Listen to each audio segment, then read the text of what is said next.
never use this legal precedent. So there's no such thing as debt forgiveness in a true sense over the years, and that's why you saw those charts going up and up and up and up.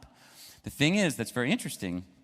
When you look at, this is like the latest data on ownership of Bitcoin and cryptocurrency worldwide, the countries that have gotten like sort of most structurally adjusted are the ones with the highest percentage of Bitcoin and cryptocurrency usage, because people are fighting back. You look at Thailand, Nigeria, the Philippines, South Africa, Turkey, Argentina. I mean, those are the top 5 countries in the world according to this data set. I mean, those are some of the countries in the world that have the highest, number one, highest amount of structural adjustments, but also highest percentage of cryptocurrency and Bitcoin usage. I just think that's very, very interesting. In general, like, there's never going to be any accountability.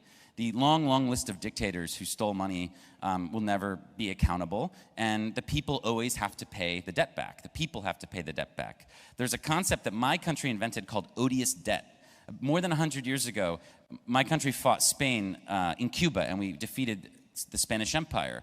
And an American court said that the Cuban people wouldn't have to pay back the loan to Spain because the Spanish had subjugated them. So this is called odious debt, and this is a really important legal precedent, and I actually think it's very moral. I don't think people should have to pay debt back that their dictators borrowed, right? And be sovereign.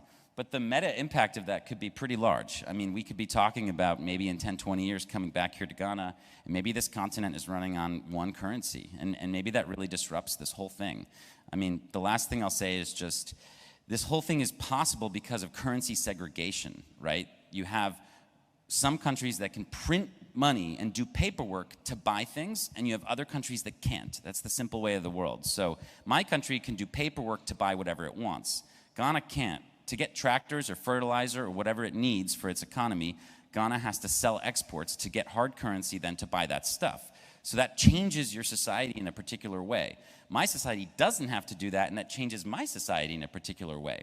But if in the future everybody's on the same currency, we don't have that inequity. It doesn't mean that people will loan or invest in Ghana just as much as Georgia or Texas, but it means that there's like a base level corruption that is removed from the system. And I really, really think that'll make the world a better place.